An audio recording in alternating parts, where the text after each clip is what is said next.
Сразу 40 автомобилями пополнился автопарк Якутской почты России. Торжественная презентация прошла сегодня на площади Орджоникидзе. Среди новинок 34 УАЗа и 6 грузовиков. Большая часть пополнения отправится в районы республики. Столь масштабное обновление автопарка филиала стало результатом активной совместной работы федерального предприятия с правительством Якутии.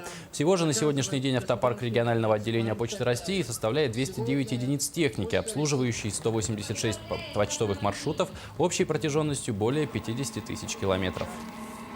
Самое большое, наверное, капиталовложение – это то, что мы 10 автомобилей отправляем в 10 районов Арктики.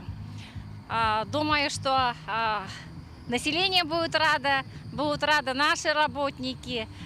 Очень хороший сегодня повод. И хочу сказать, что это единственный, наверное, раз в истории Якутской почты, когда такое большое пополнение автопарка. 76 машин сразу в один год, такого не было никогда в жизни.